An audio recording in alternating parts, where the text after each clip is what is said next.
Nothing happened. I don't mean that metaphorically, nothing happened. As in, there were no consequences, good or bad, for breaking the previous record by 4 days. No, I mean, literally nothing happened. Time stopped. Reality became empty and meaningless. According to researchers, I fell asleep for 15 minutes at exactly the 15-day mark, but for me, that moment lasted much longer. It's hard to explain, but my body and my mind didn't experience the nothingness. It's something I felt inside of me, deep down in whatever makes up my existence. It was as if the rules of reality that we all abide by broke down and everything stopped. And then I was awake again, as if the agony I endured to reach the 15-day mark wasn't bad enough. What came after is something I wouldn't wish on anyone. I guess I should explain. About 6 weeks ago, I was approached by a trio of researchers on my college campus. They were graduate psychology students who were studying the effects of no sleep on the human body and mind. They were recruiting volunteers for a new study in which the subject would undergo treatment to help them stay awake longer. Their ambition was to create medication that allows people to stay up weeks at a time without any negative consequences. It was a grandiose goal and perhaps dangerous for the people volunteering, but they were paying $400 for each full day we could stay awake. As a broke college student, this was the opportunity of a lifetime. Tuition was due soon. I was already months late paying it, and I already had $50,000 in student debt. A few days later, I was scheduled. I would be staying in their lab while they monitored me 24/7. The first couple nights weren't anything special. I've pulled all-nighters before at LAN parties with my high school buddies. It wasn't until the 55-hour mark that I started to slow down. I was given a few pills that would help me stay alert. They told me I'd have to take them every 6 hours for them to be effective. And with life-changing money on the line, I was willing to do anything. The rest of the study was a blur. It's hard to remember the details. What I did to stay awake. Did I do any experiments to test my cognitive ability? Did I even interact with anyone? It's too hard to remember now, and it doesn't matter anymore. I'm too tired to think about it. I don't remember the nothingness, but I can still feel it. The emptiness won't go away. It flows through my soul. It's not something I can easily explain to someone who hasn't experienced it. It feels as though I'm no longer connected to myself, as if I've moved beyond my physical body, but it's hard to tell what reality is. I haven't slept for quite a while now. Eventually, the experiment came to an end and my experience left me delirious and confused. A doctor checked my vitals and thanked me for volunteering. I was handed cash, $6,000, right in my hand. If I hadn't been awake for 360 hours, I would have done a little more than a small smile and nod. I was then escorted back to my dorm room so I could finally rest. I fell asleep the second my body touched my bed. The sleep deprivation hit me hard. I had the worst nightmares since I was a child. I dreamt of ethereal beings stealing my very existence. They came from somewhere beyond this world to ours to fill their own. I woke up at 9 a.m. drenched in sweat. Dreams were always weird, and this was no exception. I thought it was just a coincidence that I had the same feeling when I awoke that morning that I had at the end of the study. I'm not so sure it was a coincidence anymore. I couldn't stop thinking about the nightmare for the rest of the day. I've always heard that we dream of experiences we've already had. Sometimes it might be a movie you watched, a book you read, or maybe a random encounter with a stranger. There was always a familiarity to dreams, although they always seem absurd and completely illogical. That dream, that nightmare, felt too real. It was hard to stay focused. The next night, I went to sleep early. My roommate was getting back late from a weekend trip, and I wanted to get a head start on sleep before his rustling kept me awake. I had the same nightmare.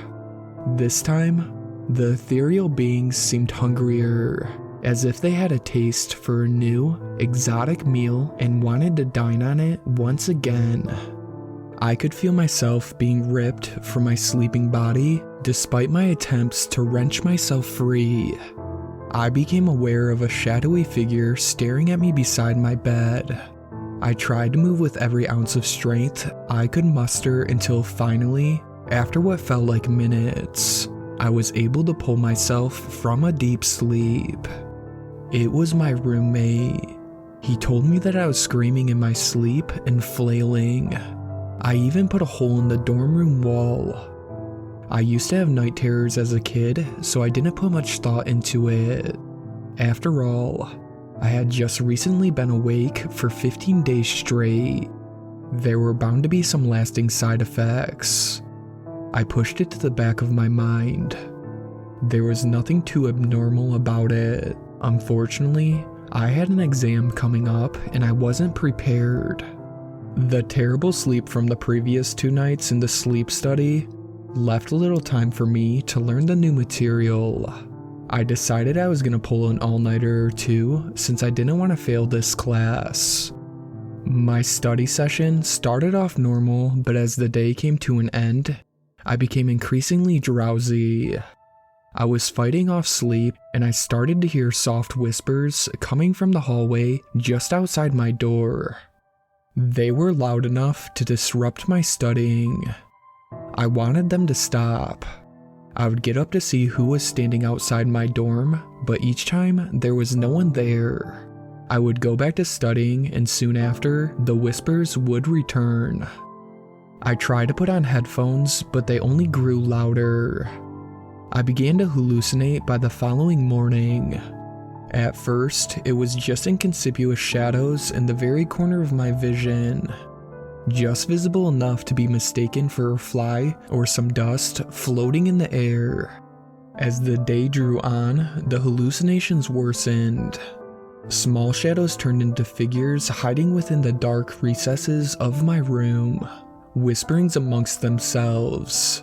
I thought it was just sleep deprivation, that I just needed to get some sleep. I wish I listened to my instincts.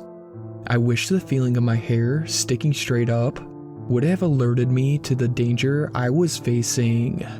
Maybe it was the lack of sleep clouding my judgment. Instead, I slept. I needed sleep if I was going to pass my exam the next day. Another nightmare. This time I was in my room. The ethereal beings hovered over me with ghastly smiles as it began to steal whatever it is that makes me, me. I fought to move. I poured every ounce of power into my body. I commanded every fiber of my being to wake. My eyes opened and I was met with the familiar sight of my room. I laid there paralyzed, only able to move my eyes. I watched as the shadows in the corner of my room began to grow, swallowing the light that passed through it. A void of nothing devouring its surroundings. It felt too real to be a dream. It was real. I could tell. Somehow, when it reached me, I could feel it penetrating my skin. I felt it pressing against my body, suffocating me with the weight of nothing. I tried to scream, but I couldn't. My lips were sealed and my words compressed in my mouth, unable to find a way out. And then as quickly as it started, it stopped and I awoke. I haven't been asleep since then.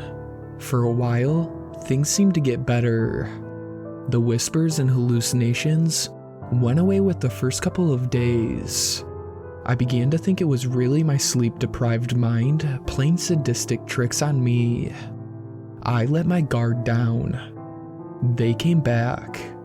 The voices. The hallucinations too. Whispers and laughters turned into screams and cackles. I was engulfed in a cacophony of wails and guffaws. A relentless torrent of suffering. The shadows grew near until I could feel them crawling along my skin, itching for a way in. They were always looking for a way in. I'm trying to fight it, but every hour I stay awake, I get weaker and they get stronger. I know that if I sleep now, I might not wake up again. My only choice is to never sleep again. I don't know what's happening, but I do know that you shouldn't follow my path. If you stay awake too long, you'll experience nothing, just like I did. Don't experience nothing, because when you experience nothing, nothing experiences something. It won't stop until it has something. It won't stop until it has you. It won't stop until it has me. I'm writing this as a warning. Whatever I did, it broke the barrier between our world and theirs. When I'm awake, I drift into the realm of nothing. When I'm asleep, they invade the realm of something. It's been 14 days, 13 hours, and 42 minutes since I last slept. I don't know what will happen to me if I stay awake any longer. I just want it to stop. I can't sleep anymore. Not unless I want them to come back and steal my existence. I just hope nothing will be better than this.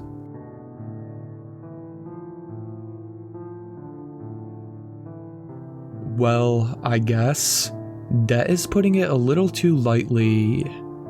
Covenant might be a better term. I've had this job for around 70 years now, and in that time, I have enforced pretty much every contract imaginable.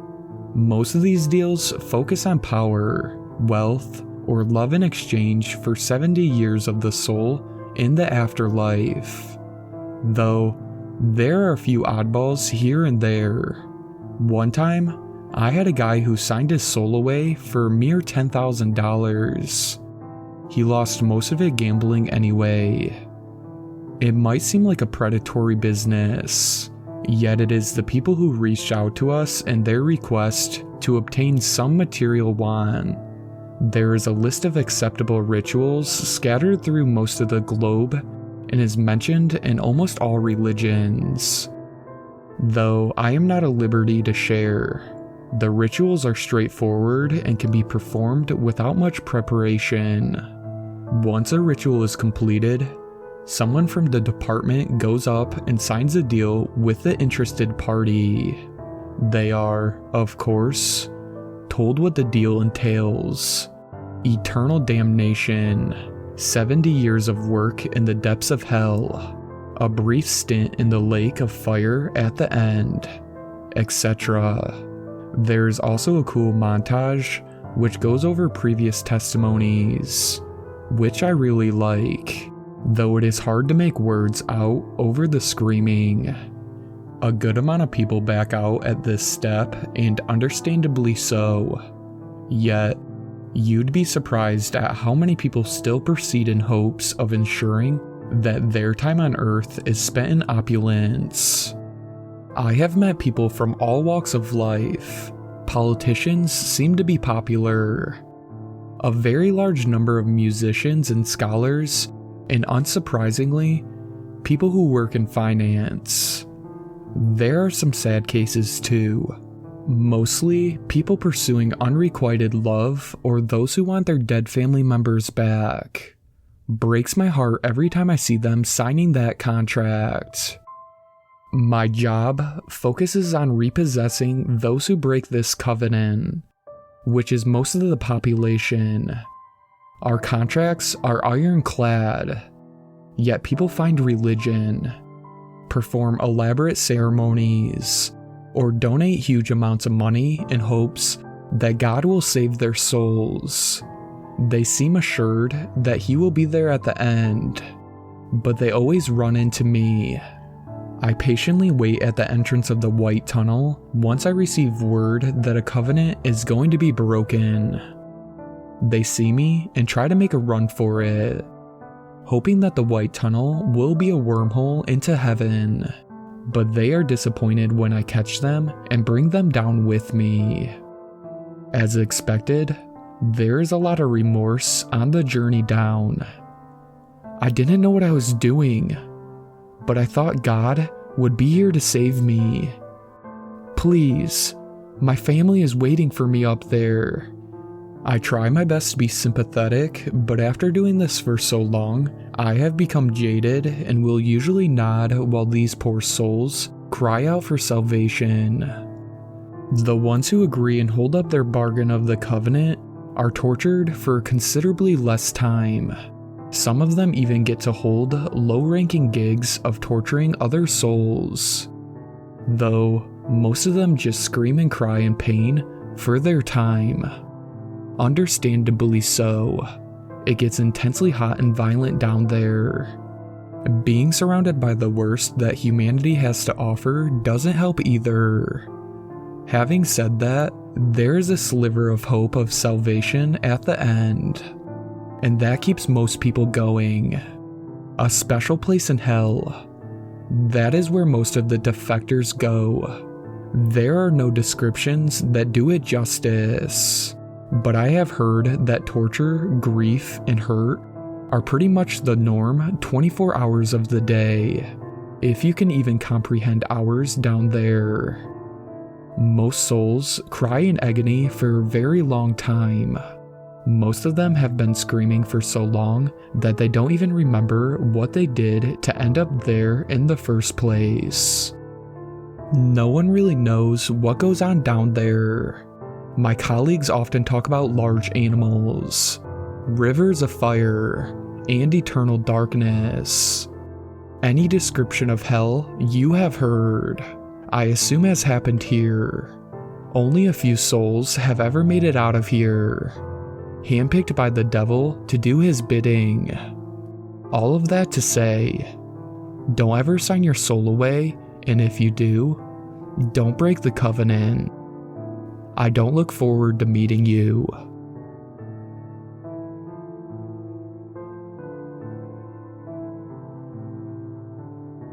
I'm sure I'm not the only person who has fallen asleep in VR, so I'm hoping that by posting this, someone who has navigated a situation like this before can help.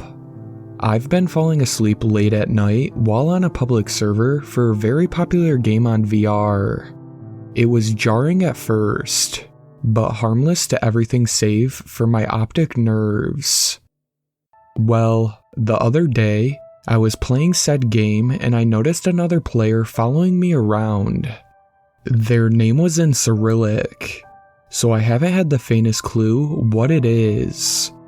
The avatar behind me was just a normal avatar, except the skin they were using was a texture similar to TV static, and completely featureless.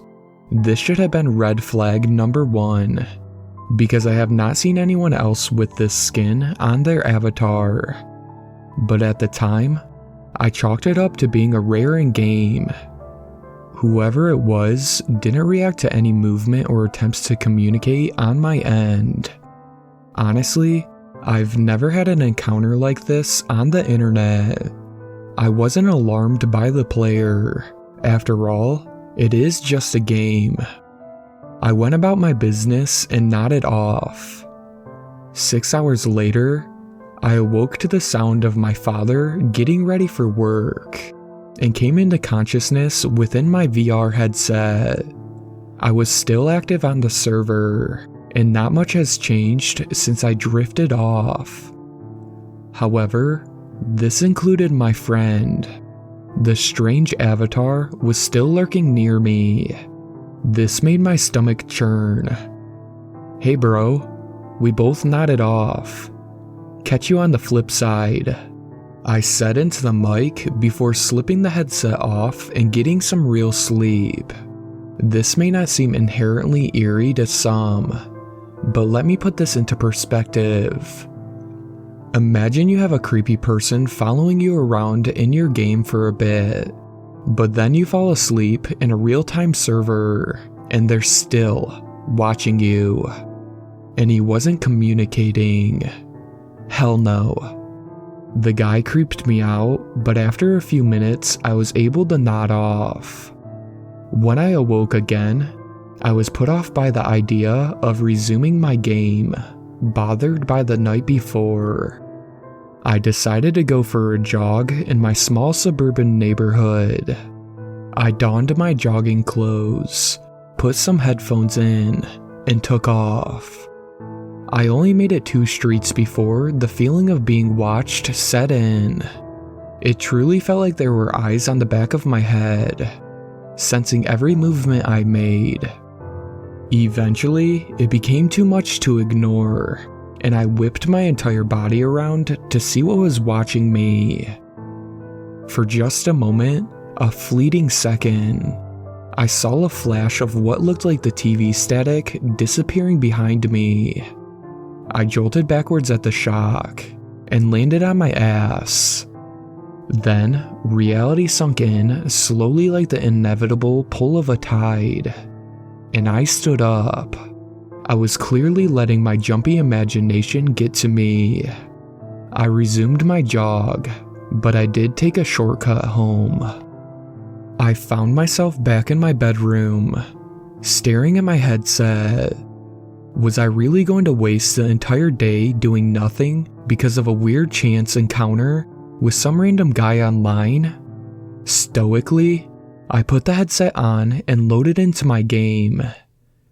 Everything was fine for about 10 minutes, but as soon as I let my guard down, I saw that thing behind me again. There it was in all its glory.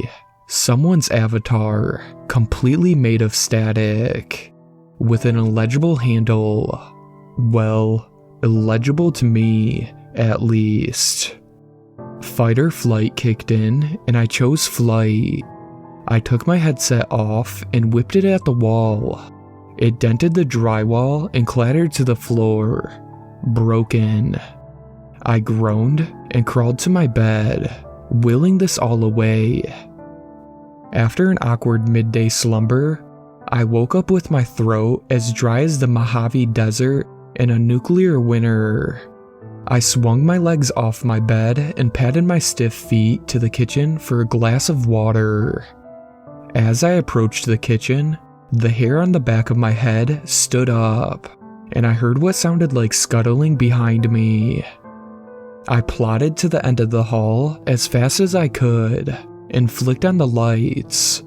Once again, I saw the flash of static take off towards my parents' room. I ran back down the hall into the room where my parents slept, barged through the door, and flipped the lights on frantically. There was nothing to be seen, save for my enraged parents hurling confused shouts at me.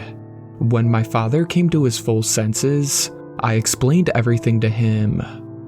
My father checked out the entire house to make sure there was no intruders, and then when there were none to be found, he sat me down. He explained how I was likely suffering from insomnia and thus paranoia.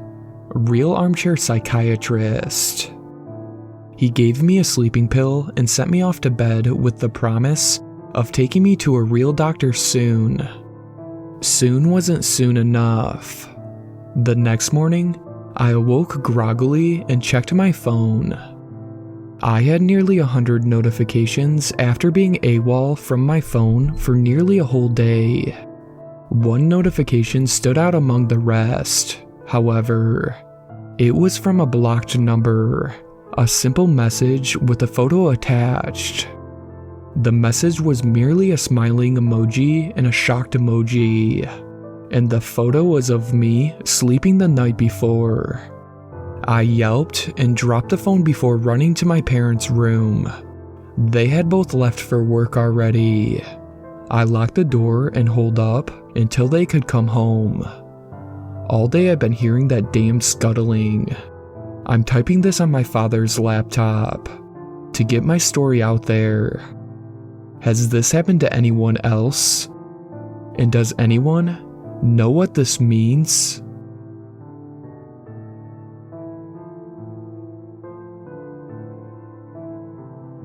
It was the 24th of everyone's favorite month, December, the night before Christmas. Trying to get any kid to go to bed is a challenge. My son Timothy is no exception. It was only 6 p.m. on Christmas Eve. Timothy was getting more and more anxious by the minute. It's astounding the extents a child can go when they're excited. He already had a full day containing 2 whole Christmas meals at both grandparents' homes. This wasn't a happy Christmas though. I have many problems with my dad. We don't think on the same page and we argue a lot. We had breakfast with my parents this morning. My father and I didn't talk much, except a few times quips back and forth. You see the Bucks beat the Knicks? I asked him. Yeah, 112-97. He grunted in return. My wife Donna made me promise I wouldn't fight with my dad, and I promised to do my best. I assume my mother asked the same of him. I sat there staring into space, almost an impossible feat with a 5-year-old boy bouncing up and down next to me. The old metallic springs strained with every crunching bounce. Daddy, can we have Christmas tonight? Timothy asked sweetly while staring at the presents and the shimmering tree covered in ornaments from generations of mine and my wife's family. Please? No. Sorry, Timmer. I laughed while patting his head. I reached down and picked up the TV remote Timothy had knocked off with his jumping. I pressed the button to turn on a movie. A Black Christmas lit up the screen. Never seen this before, I thought to myself. I put down the remote and pulled Timothy into a hug, and this seemed to calm him down. He stared at the screen. Little did I know what we were watching. If you've ever seen it, you'd understand why I should have been more careful. I got up and walked over to the kitchen to get some popcorn. From the other room, Timothy screamed. I dropped the bowl and it crashed to the ground and started spinning. I ran across the room faster than I'd ever done before. What's wrong, Timmy? He killed him, right in the face. Timothy cried out. I quickly turned off the TV. I'm sorry you had to see that. I didn't know we were watching that kind of movie. I said to him, let's watch something we've seen before. He calmed down a bit with that. I turned the TV back on and flipped through the channels until I found a movie that would be more appropriate for him. Donna, come on down, the Grinch is just starting. I hollered to my wife who was upstairs watching HGTV. Coming, she yelled back. I walked back into the kitchen and picked up the plastic bowl I dropped and started making popcorn again. When I finished, my wife and son were on the couch under a blanket, eyes glued to the screen, where 4 children hiked up the famous Mount Crumpet. Popcorn, I said to them. Yay! Timothy shouted in happiness. There were no more screams or any problems for that matter for the rest of Christmas Eve 2021. I woke up with Timothy curled up on my lap. My wife was off to the side, sleeping on the armrest. I carefully set the sleeping child onto the couch as I stood up. I walked into the kitchen and started brewing some coffee. When it was done, I sat and read ESPN articles at the kitchen table for an hour. My son awoke and yelled, "Santa came!" I looked over to see my wife waking up and Timothy looking over at the tree. I didn't put any more presents under the tree, and neither did my wife. "Can we open them now, Dad?" Timothy asked with much excitement. "Sure," I said to him. "Let's let Mommy open the first one." "Okay," he said. My wife picked up one of the presents we didn't buy and slowly started pulling at the paper. She looked nervous. She finally removed all the wrapping paper and started drilling into the box with her nails. She ripped through the cardboard, leaving shreds all over the floor around her. She stared into the box with a sick look on her face. She pulled out a bloody hunter's knife. She started crying. Somehow, Timothy hadn't noticed this and started opening a present with his name on it. He ripped through the box in the paper and looked inside the box. Blood poured out of the box, soaking everything in a dark red sludge. The box wasn't soaked, but everything else within its reach was. Timothy screamed. It's probably a good time to mention that I have asthma. I was getting an asthma attack right when I heard a maniacal laugh from behind. All three of us turned and saw a man in a white suit. His suit was splattered in many places with blood. He was clutching a butcher's knife in his hand. His face was twisted and warped into a position that made one sick to the stomach. "The demons are hungry," he said. His voice made us squeeze our ears. Like nails on a chalkboard. "Go to hell," I yelled at him, barely able to breathe. "You see, I can't go back. That's where I came from." He charged towards us. He lunged and picked up my wife by the neck and spat in her face. He lifted his knife and swung it. It cut through her neck like butter. I vomited all over myself when her voice box and blood spurted from her stump of a neck. He threw her lifeless body into the blood where it vanished. I hugged Timothy tightly. Both of us were crying now. I pushed my face against Timothy's head. When I looked up, the demonic man was gone.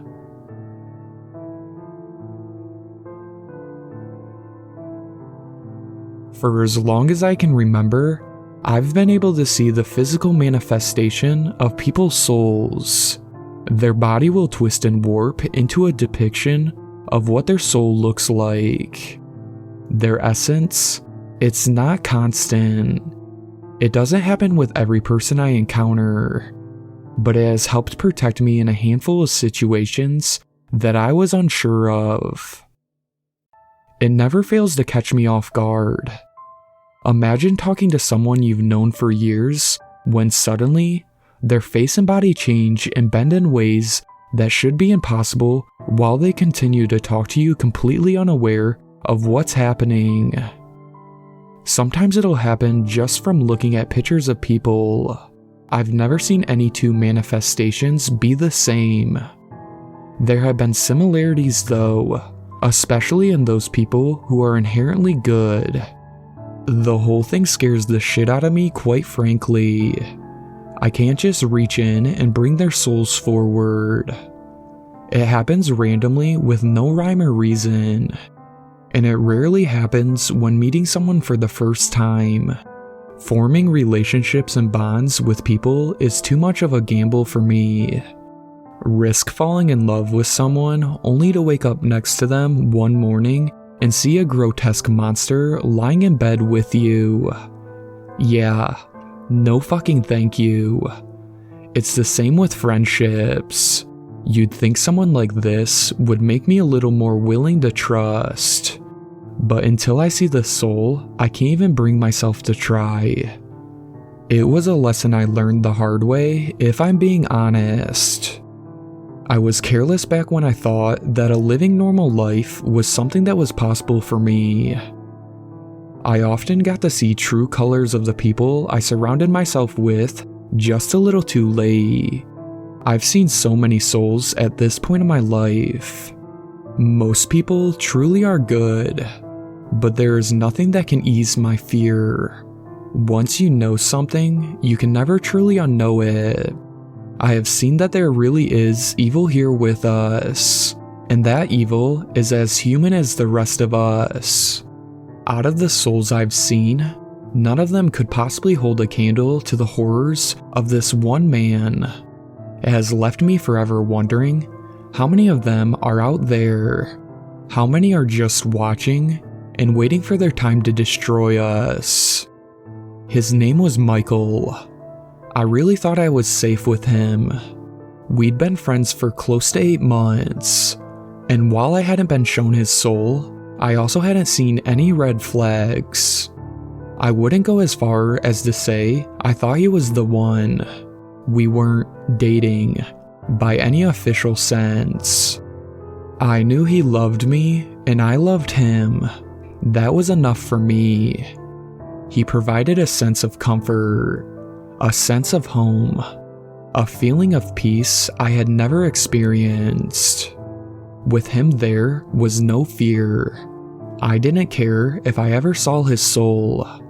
But that all changed when my mother was hospitalized. It was November, and my father called me in a panic. My mom had been just taken to the hospital by ambulance. He refused to elaborate over the phone. He just asked me to be there. I made it to his house far faster than I should have, and we rushed to the hospital.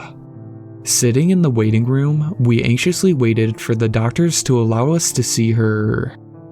It felt like an eternity, but they continued to assure us they were doing everything they could. She was transferred to the ICU and intubated. Once her vitals were steady, we were called in to see her. The nurses were also wonderful. They told us to keep talking to her, assured us that she'd be able to hear us. The doctors were helpful in reassuring us that she would in fact be okay, that her and my father caught her ailment in time. By the time 2 a.m. rolled around, my father told me I should go home. I hesitated. What child wouldn't? But I knew he was right. I hadn't brought my own vehicle, so I called the one person I knew would be awake. Michael picked up before the phone even finished the first ring. He came to pick me up immediately with no complaints. The town we lived in was small. Think, a library, store, school, gas station, and 2 restaurants, all a 5-minute walk from my home. The road that leads into town is nestled between 2 graveyards. He and I would often walk to those graveyards from my house to leave offerings by the gravestones that had been long forgotten. It was when we pulled up to the stop sign that everything changed.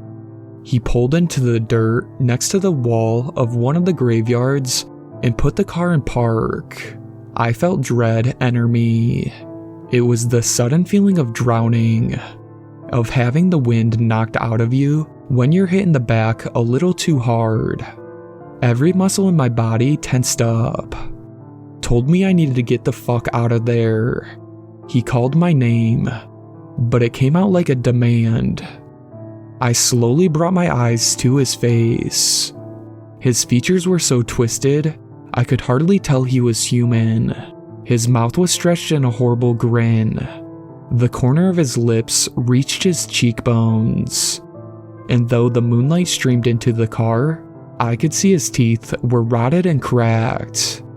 His skin was covered in scales and sores. His eyes had morphed into a deep black. I could hear him talking to me. I could see him reaching towards me with his hands now gnarled and crooked. I forced myself to stay and look. He was still changing. Part of me needed to know the whole truth of him. I pressed myself against the door, made myself as small as possible while he spoke, saying things like how he could no longer pretend he didn't want me, how appropriate it was that we were having this conversation by a graveyard. I bit my tongue to keep myself from screaming as he grabbed one of my hands with his own. I could feel blood pooling in my mouth, the coppery taste mixing with the tears I swallowed. A cocktail of fear, and he wasn't enjoying it. I knew I needed to get out, but I couldn't get my door unlocked without distracting him. His form was still shifting, a putrid smell rolling off of him as his skin sloughed off to be replaced by shards of glass. I remember wondering if even just touching him would scar me forever. The distraction I needed presented itself when he grabbed my face with both his hands and pulled me to him. He kissed me hard, holding my face so tightly in his grip, I thought for sure I'd be walking away with bruises. I reached back with one hand, feeling for the lock, and flipped it. He ripped himself away from me. I took the opportunity to bring my leg up and kick him while simultaneously throwing my door open. When I looked back into the car, he was holding his face, blood and glass falling through his fingers. He had stopped shifting. He was entirely made of glass and nails. In place of his eyes were hollow black holes, and where his mouth was previously was now instead a long, jagged shred of mirror glass that still formed a sickening smile. I ran to the nearest house. It was my elementary school bus driver. Small towns for the win. His wife made me tea, but when she asked what happened, all I could bring myself to say was, "Someone wasn't who I thought they were. I'm just shaken up." I wasn't hurt. She loaded me into her car and brought me back to my house. After doing a thorough investigation, I locked all the doors and windows and crawled into bed. It wasn't until I reached for my phone to let my dad know that I made it home that I felt the pain in my cheek. I went to the bathroom and saw a small cut. I squeezed it and watched in horror as a small, almost invisible shard of glass came to the surface of the wound. I pulled it out and let it fall to the bathroom counter. That night I had learned the hard way. Sometimes you just can't trust who someone claims to be. If you do, you may walk away scarred.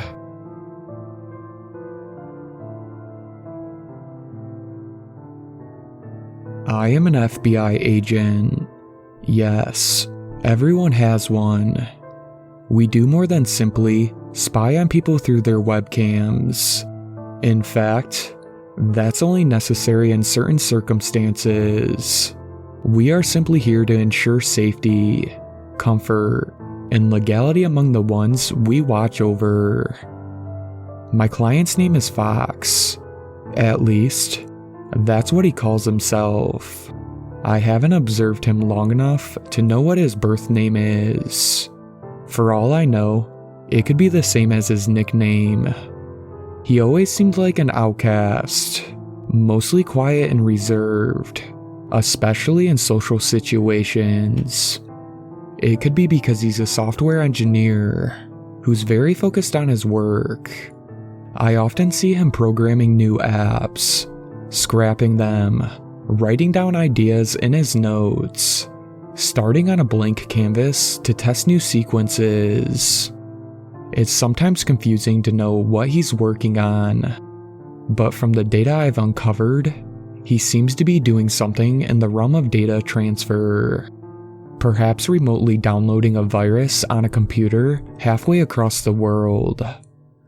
One day, Fox placed a piece of tape over his webcam. I never looked into it much to begin with. because he didn't do much outside of his computer.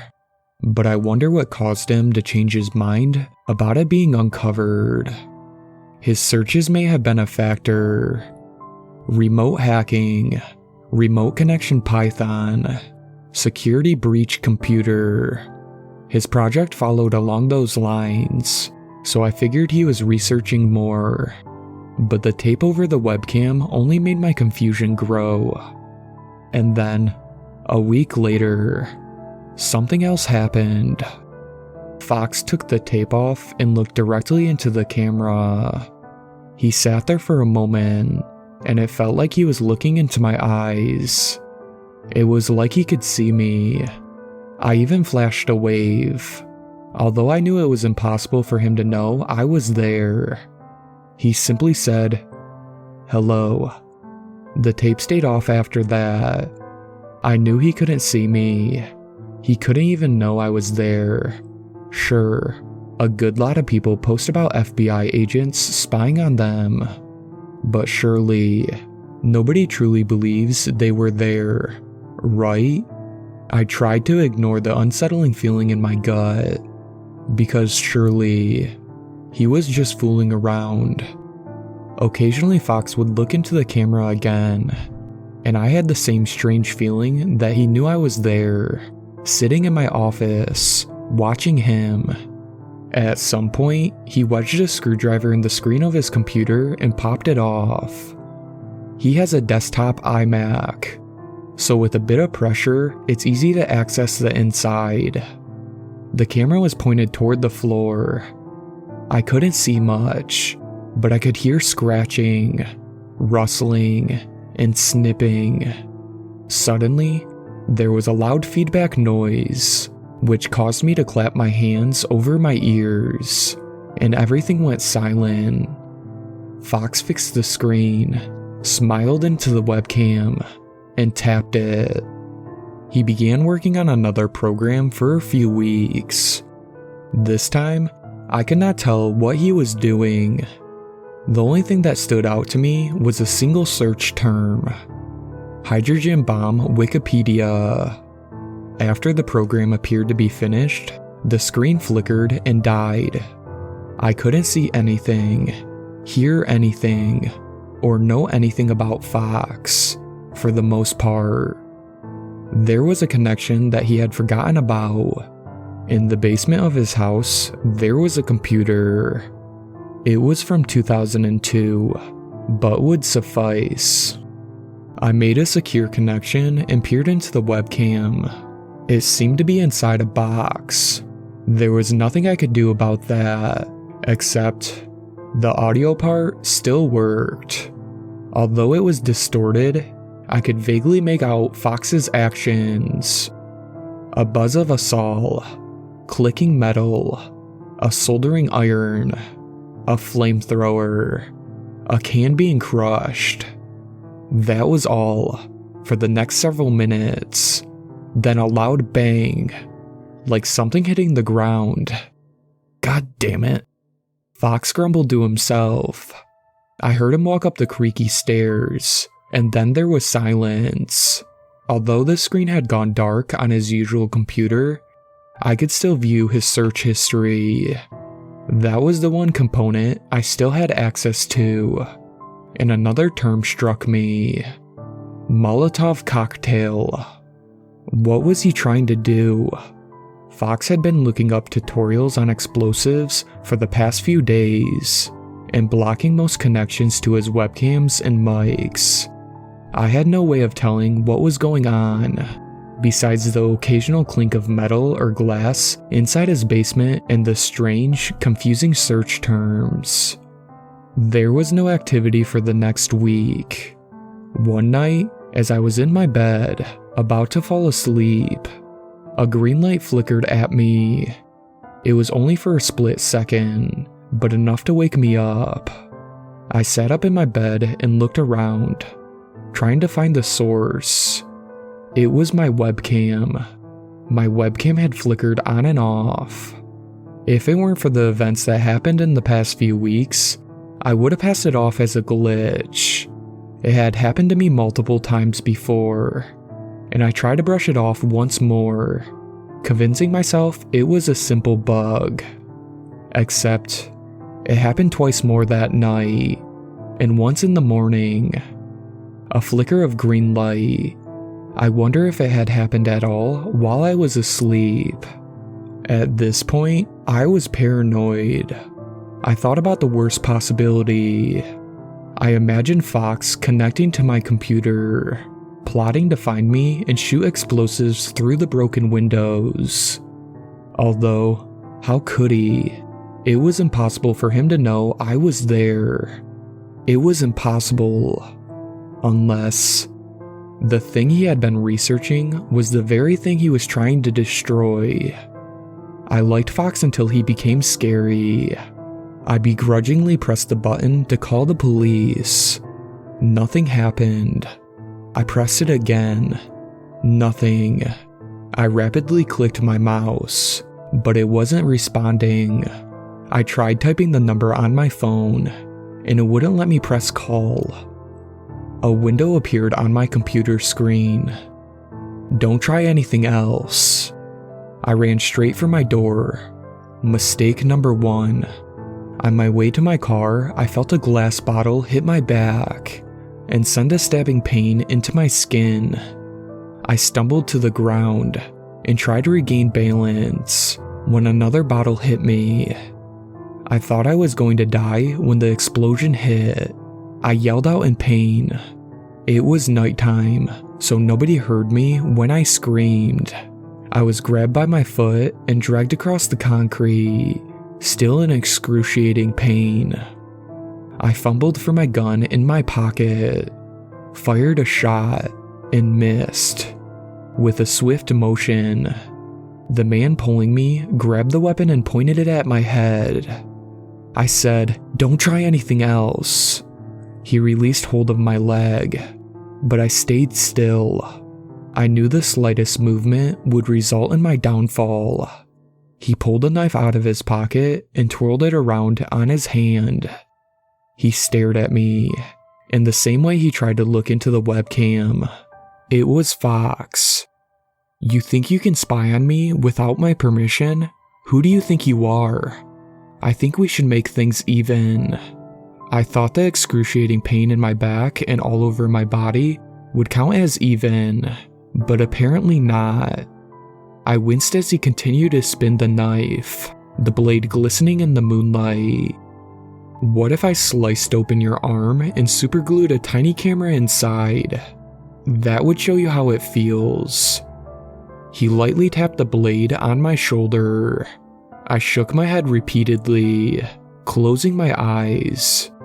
He pressed harder with the knife, and I felt the sharp pain emit from my arm. I sighed, trying to ignore it and stop shaking. I tried to tell myself that I would die here, and there was nothing I could do about it. I could also just kill you right here, but that wouldn't teach you a lesson. Plus, it would be boring. I grabbed the barrel of the gun with my palm. He pulled the trigger. Blood splattered my face, and I screamed. Flipping the gun around, I shot Fox in the leg. I should have killed him, but I didn't. I don't know what stopped me. Groaning in pain, he latched onto my leg with his teeth. My entire body ached at this point. I grabbed his face with my bleeding, burning hand and squeezed tightly. I'm grateful I grow my nails out. You never know when a situation like this might come. Fox groaned and clawed at the ground until he took hold of a rock and threw it directly at my skull. I woke up on the sidewalk, hand numb, eyes blurry, body sore. I wasn't sure if I was dead or alive at this point. Fox was gone, but there was blood and ash everywhere. I live in a sort of deserted place, so it wasn't too surprising that nobody had found me. I sat up, although it was difficult. I washed off my hand, and it felt like 1,000 needles. It continued to bleed as I wrapped it in medical tape. I drove myself to the hospital. Although I didn't quite want to, I needed a skin graft for the burns on my back. Fox had thrown a Molotov cocktail at me. The bullet wound in my hand hadn't gone all the way through, so I kept it wrapped for a few weeks before it started to heal. I haven't detected any data from Fox since about a month ago, but I sometimes see my webcam turn green and turn off, almost too quick to detect. He's still out there. I have a feeling he's going to come back for me, but I'm not sure how to avoid him.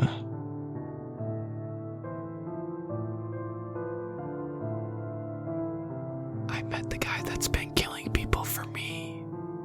Well, I kinda met the guy that's been killing people for me. Turns out, he tried to sacrifice himself, but the demon he summoned took pity on him. Or us, I should say. It was actually kind of funny. As soon as I read his post, I knew exactly who it was. His name is Luca, and let me tell you, I did not hesitate to reach out to him. I definitely liked him in school. I asked him for a pencil as an excuse to talk to him. Yeah, I know. We're both idiots. Leave us alone. We're coming to terms with it. I had no idea how deep his love for me ran. I honestly wasn't even expecting him to respond to my message. But I'm really happy he did. I desperately want to see him again. I also wanted to help him navigate his new, passenger. I figured there had to be a way for us to figure this out. I mean, come on. His demon said he would help, and he was true to his word there. But I didn't want this guy to continue to go through living hell on my behalf. He could have just asked me out, you know. Plus I wanted to know if the Red Bull was coming from him, or his new mind me. Either way would be kinda cute. A demon who DoorDashed Red Bull to you. Dawn. He was hesitant to come over. He knew if the demon wanted me, he would be powerless to stop him. My knowledge of demons is limited, but I had a feeling this wasn't a mere lesser demon. I knew it was a gamble, but good God, I wanted to see him. It was worth the risk to me. We compromised on meeting in public first. We went to that small cafe that I loved and stayed for hours. It felt like a Hallmark movie meets James Wan. We never ran out of stuff to talk about, and fuck. I wanted to take all of his hurt away. I knew I'd never be able to erase what he's done at the behest of his new friend. But I was determined to make sure he never had to suffer again. We had lives to get on with, and hopefully we'd be doing just that, together. To say he was surprised at how good my life had gotten since this whole shit show started would be an understatement. He was excited to hear about PA school, and listened to me talk about oncology and anticoagulants for close to an hour. This boy is a saint. Shut up. He also easily could have been a comedian. He's one of the funniest people I've ever met. Make her laugh and she's yours, boys. He eventually agreed to come to my house. He said he could feel the demon in the back of his mind, smug and smiling. But he didn't feel like I was in danger. He said he could feel a sort of pride radiating from the monster. We thought I'd be safe. We thought we would be safe. I let him use my shower, and while he did, I made dinner. I also threw a pair of my oversized sweatpants and an old shirt in the dryer for him. With a home-cooked meal, warm clothes to change into, and rum and apple cider, we settled on the couch and decided on a movie to put on. The movie was just for background noise. And before y'all get any ideas in your heads, we were just talking. Mostly, anyway. With this demon being so quiet, he had no idea what to expect. He had no idea what would come next. And I think that scared him more than anything. I say as this whole thing hasn't been incredibly fucking traumatizing. He decided he'd feel more at ease sleeping on the couch just in case. He asked me to lock my bedroom door from the inside. We figured I'd have enough time to scramble out the window if one little demon tried to break in. Boy, were we wrong. I woke up choking. The air around me felt heavy, oppressive, thick. I could feel weight pressing down on me, but I felt no pain. I felt his hands wrap around my shoulders, and he pulled me into a sitting position. He was gentle. He handled me like I was a vase he was afraid would shatter at the slightest touch. I knew something was wrong. I knew this wasn't entirely Luca. I could feel my blood run cold when I looked up at him, and just one of his eyes was now a dark, glowing red. I felt fear reverberate through me. I looked towards the door to see it still closed, and I prayed this was a nightmare, nothing more than my brain's way of processing the events of the day. I closed my eyes, only for him to shake me. He leaned down, and with a voice that cut through me, a voice that wasn't his, he whispered, "I can see why you like her. Maybe I'll just keep her for myself." And with that, I was out like a light. I wish I could have passed it off as a fucking lucid dream, but when I woke up, Luca was still next to me, fast asleep. And my door was still locked from the inside. So if anyone knows a good exorcist, can you let us know, please? Well, fuck. Shout out to my superfans, Sweet Black Swan, Casey, and Brooklyn. I really appreciate you guys supporting my channel, and I really look forward to making more content for everyone.